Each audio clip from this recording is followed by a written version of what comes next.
Hello everybody and welcome back to my channel. Today I'm really excited because we are going to be doing the mid-year book freakout tag. I don't do a lot of book tags throughout the year obviously, but I love doing the mid-year book freakout tag as a really good way to kind of check in on my reading and kind of see how things are going at the midway point in the year. So there are a bunch of questions that we're going to be going through today. I'm going to be talking about some books that I really liked, some books that I didn't really like so much, anticipated releases, books that I still have in my 2026 TBR, all that kind of fun stuff. So without further ado, let's just get on into it. First, I do want to tell you guys how many books I've read so far this year, just so we have like a little bit of a baseline to work with here. So I have read 59 books, I think soon to be 60.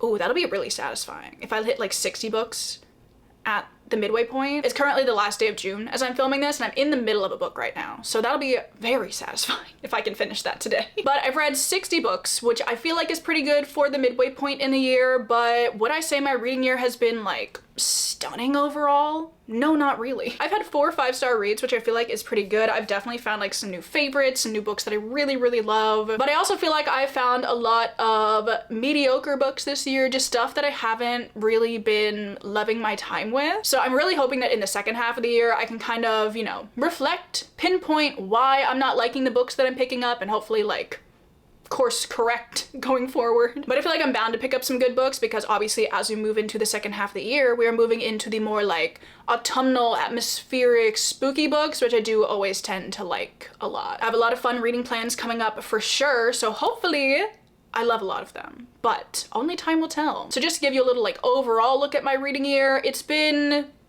fine. So let's get into the actual questions that are a part of the tag. So the first question is, what is the best book that you've read so far this year? I have 2 books that I want to talk about. I actually have like 4 books that I would consider my top favorite books of the year so far, but some of those are actually answers for the next question, which will make sense when we get there. But the 2 books that I have for the first question are actually very recent reads. They're 2 of my very most recent 5-star reads. So the first one, which I think is like my favorite out of these 2, is Jamaica Inn by Daphne du Maurier. I absolutely adored this book. It was so good, and I went into this book really not expecting to like it as much as I did, but the more and more that I was reading and the more that I was getting to know about Jamaica Inn, the more I was getting acquainted with Daphne du Maurier's like stunning writing style. I was like, how could this not be a 5-star?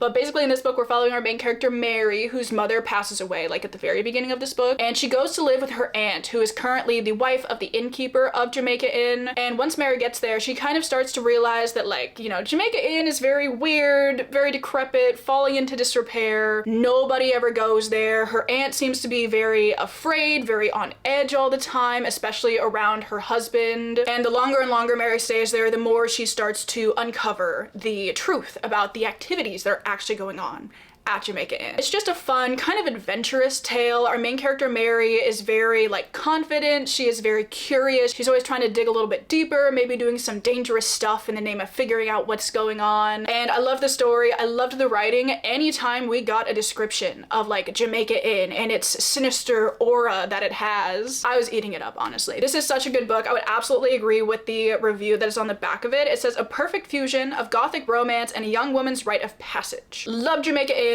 Love you, Daphne du Maurier. So excited to read some more of her work. I have a lot lined up. So there we have book 1. And then the other book that I read very recently was Piranesi by Susanna Clarke. This was just an experience, honestly. That is the only way I know how to describe this book, is that it was an experience. This is the kind of book that I know for sure isn't gonna be for everybody because it's a little bit confusing. It's the kind of book that unravels very slowly. You're getting little bits of information along the way, but then like when it clicks together, what is happening, you're like, oh my gosh. In the best possible way. It very much reminds me of The Starless Sea, which is one of my other favorite books of all time, in just the confusing way that the storytelling is done. But I mean confusing in a good way. I love stories that are like this. If you have any books that are like similar to like Piranesi, Starless Sea, please recommend them to me. I need more. But to give you like as little information about the book as possible, mainly you're following a main character whose name may or may not be Piranesi, and he is in this house. This seemingly endless house. There's hardly anybody else in this house, but it's just like full of all of these rooms and chambers and floors that are full of all these statues, and the book is written so that you are like reading his diary entries about what's going on, about his musings on life. It is just such a great story. I love the way this book is told. I love Susanna Clarke's writing. It makes me very excited to read other stuff from her. I'm actually going to be reading Jonathan Strange and Mr. Norrell very soon. I'm actually starting it like tomorrow probably, or sometime soon. But it's just the kind of book that is going to be an experience, and that's all I can tell you. So on to question 2, what are the best sequels that you've read so far this year? And I would actually say the sequels that I'm about to talk about are like my 2 favorite books that I've read this year. Love those other ones obviously, but like if I had to rank them, these would be my top ones. My first one being, of course, A Ghastly Catastrophe by Deanna Raybourn. So good. You guys know my love for the Veronica Speedwell series. I have been obsessed with it over the last like 3 years. And I and so many others have been patiently waiting for the 10th book to come out, and it was so good. And I am so upset that we're probably not gonna get book 11 until like 2028.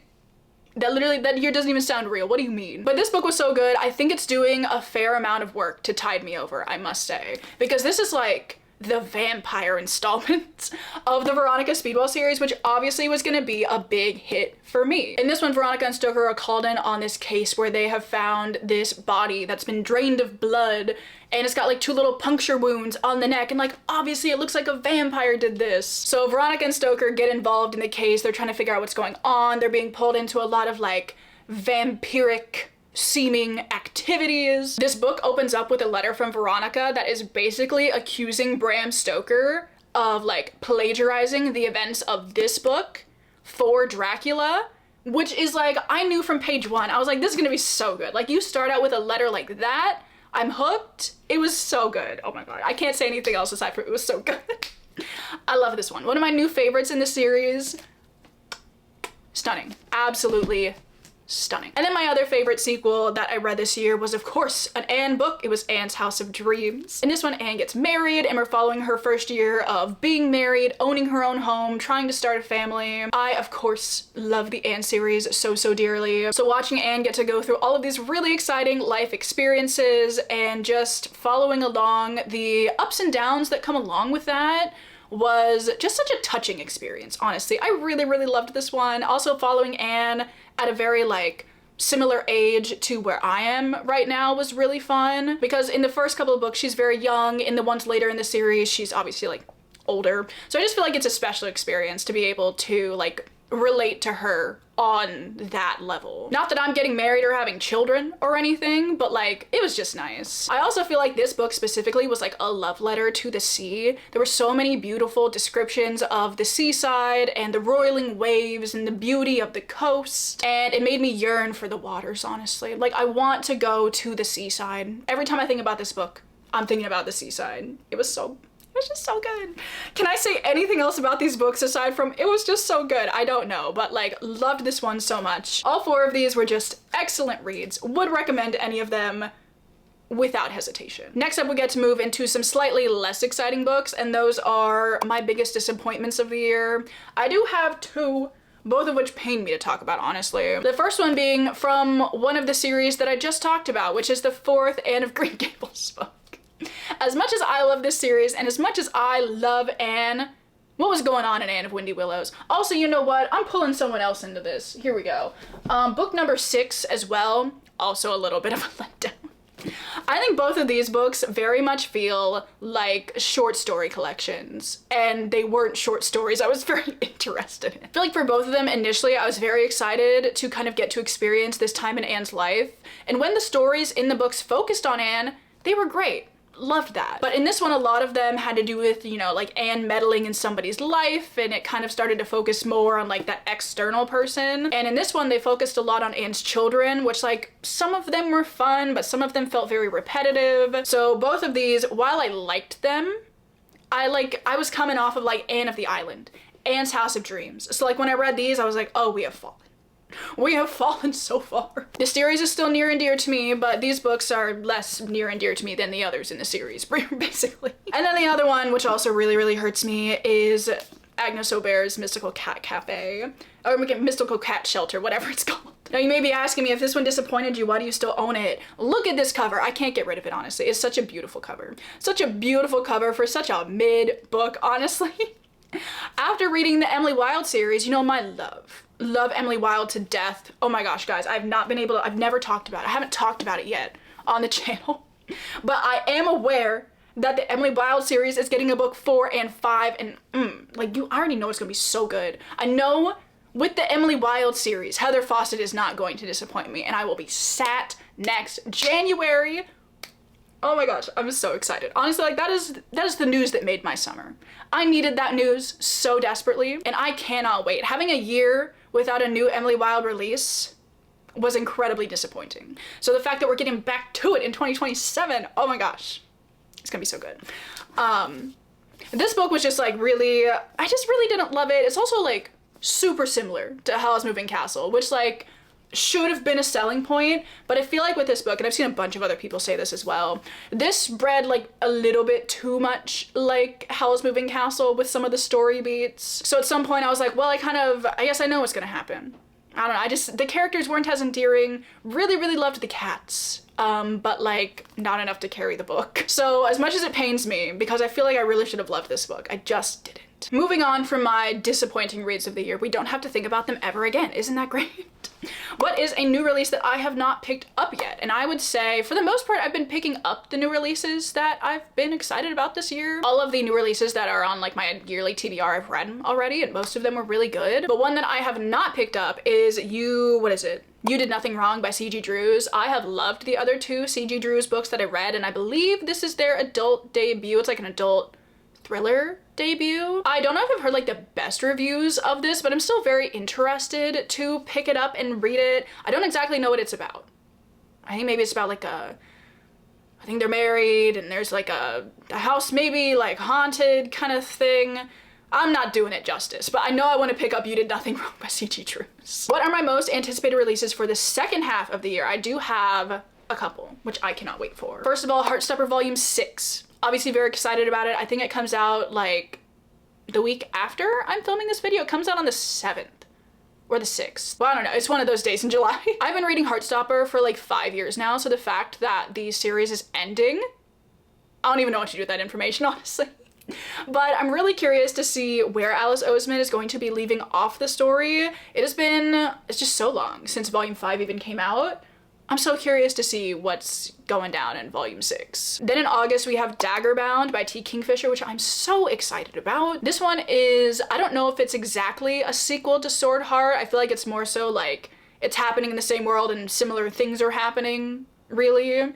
But I loved Sword Heart. Super fun. Would highly recommend Sword Heart if you guys want a fun fantasy romance. And Daggerbound sounds like it's gonna be just as fun. We've got hot dudes hopping out of swords. Doesn't it sound great? Next up we have Sea of Charms by, what is her name? Sarah Beth Durst. I believe this is the third book in the kind of like Spell Shop series. I'm specifically excited about this one because it seems like a good like summary read. Mainly because the word sea is in the title. I don't know anything else about it. But I really enjoyed the Spell Shop. I really enjoyed the Enchanted Greenhouse, so I can't wait to see what's going on in this one. And then the last one that I can't wait for comes out in October, and that is The Velvet Knife by Maureen Johnson. This is, I think, the like 6th book or something that's coming out in the Truly Devious series. I read all 5 of these books last year. I like reread the first one, and then I finally continued on the series, and it's just super fun. It's a great like YA mystery series, and this one comes out in October, so it's obviously going on my October TBR, and it's gonna be just a good time. Next question, what is my biggest surprise of the year? I feel like my biggest surprise is a book that I've already mentioned, and that is probably Jamaica Inn, because I just went into this expecting it to be fine. I read Rebecca, and I enjoyed Rebecca a lot, so I kind of expected to like it about the same, kind of like a 3.75 to 4-star kind of vibe, to put this on a scale, you know? But I just love this. Like, it really like blew me out of the water. A big fan. Next up, who's my new favorite author? Can I say Daphne du Maurier? I mean, I've read 2 of her books now. I feel like I haven't read enough from any other author to really declare them as a favorite author. I've read like series from authors, but I feel like I can't say an author is a favorite author unless I've read like from multiple series, or I've read like series in a standalone or something like that. So seeing as I've read two different books from Daphne du Maurier, I'm just gonna go with her for now because I don't really think anybody else can fit that category. Who's my new favorite character? For this one, I would definitely have to say Emma from the Emma M. Lyon series. I love this series. I'm currently on volume 7, I believe. I need to get back to listening to the audiobook. It's been a minute since I did that. This series is so fun, and Emma is definitely one of the main reasons for that. The series is set up so that you're reading her diaries, and I just feel like Emma has such a fun narrative voice to read from. But Emma's life is honestly just like a little bit absurd. Everybody around her is a little bit absurd. Everything that she gets up to is a little bit absurd. So I love reading about her adventures and her exploits. I feel like the way that she chronicles them is just very fun. She's also just been through a lot in her life, so you do get these more like reflective, sad moments from her as well. But seeing her come out on the other side of these situations with the help of her friends is also just really, really nice. And I just love the M.M. Lyon series. Big fan. If you want like a fun, historical, quirky, romance-ish series, would recommend. It's a great time. A book that made me cry. I don't think I have cried really at a book. I mean, I've been like emotional. Specifically, now this isn't gonna make sense because this is one of the books that I said is one of my biggest disappointments.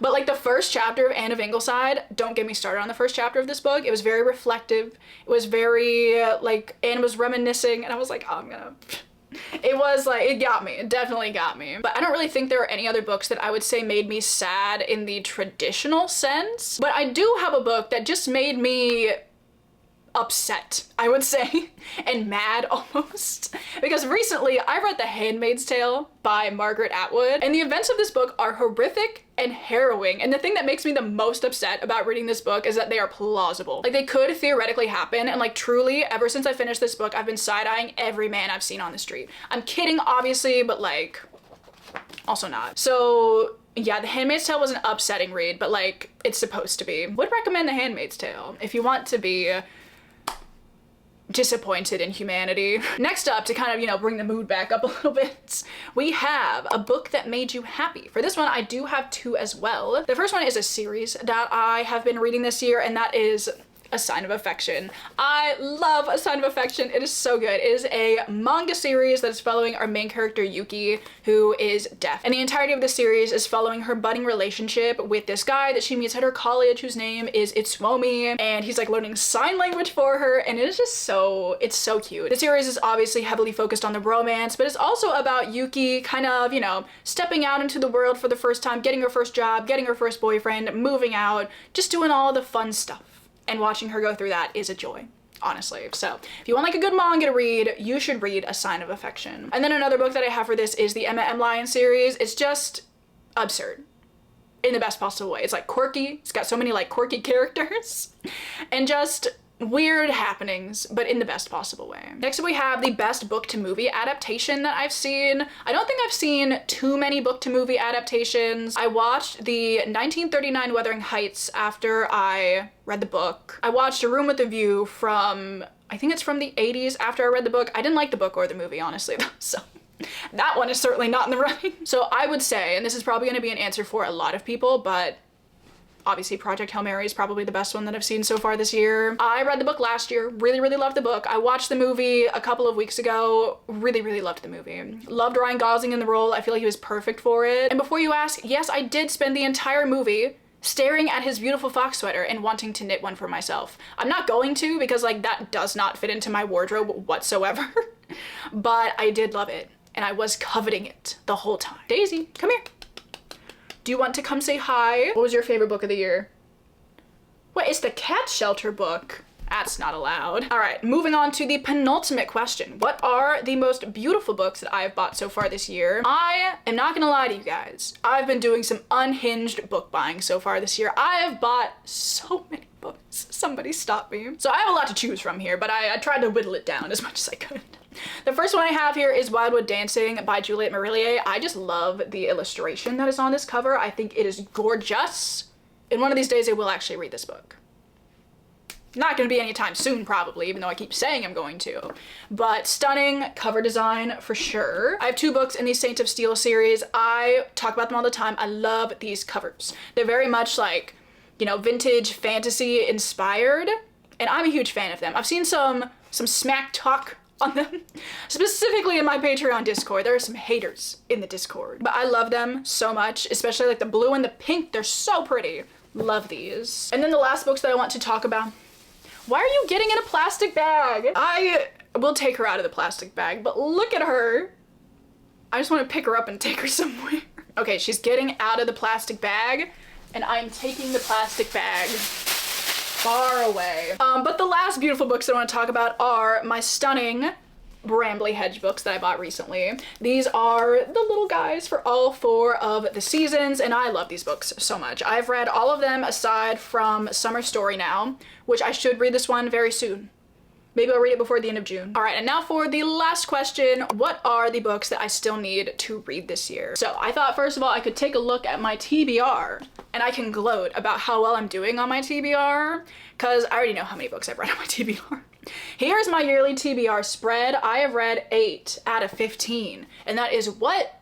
Yeah, that's right. It's over 50% of my yearly TBR. I have kind of left some of the harder ones for the second half of the year, but we're gonna do it anyway, and it's gonna be great. But I do have some other books that I really would like to read before the end of the year as well that aren't on my TBR. I have 4 specifically that I want to talk about. The first one being a book that I'm for sure gonna be reading because this is the last voluminous volumes pick that I have for the year. So me and my patrons are gonna be reading it in October through December, and that is Anna Karenina by Leo Tolstoy. I feel like I should have put this in, you know, the beautiful book cover section because I love the illustration or the painting that they chose for the cover of this book. I think it's stunning. Like this, for Anna Karenina, solid choice. But I really, really want to read this. I'm very excited about it.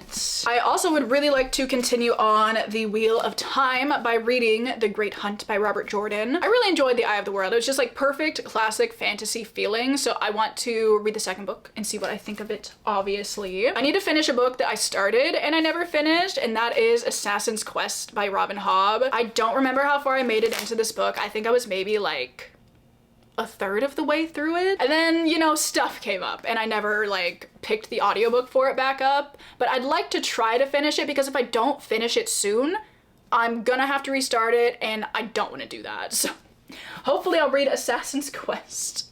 And then the last book that I really like to read this year is another Daphne du Maurier, obviously, and I would like to read Frenchman's Creek. I got my matching edition for Jamaica Inn, so that's very fun. Where's Jamaica Inn? There we go.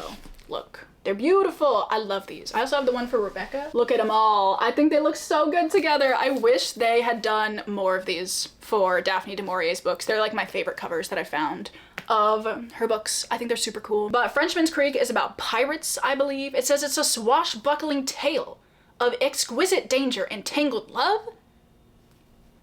That sounds really, really good, and I'm quite excited about this one. So with that being said, those are all of the questions in the mid-year book freakout tag. Obviously, I would love for you guys to answer some of these questions down in the comments. Answer all of them if you are so inclined, or if you just want to tell me like your favorite and least favorite books of the year, I'd love to know those as well. As I said, I've been having an okay reading year so far, but I have a lot of high hopes for the second half of my reading year. I have a lot of great books lined up. I have a lot of great videos that I really would like to do. Obviously, fall is coming sooner and sooner. I'm so excited. So I hope you guys are excited as well. But with that, I'm going to let you guys go. Thank you so, so much for watching this video. I hope you're having an amazing Monday or whatever day it is that you are watching this video, and I will see you all in my next one. Bye.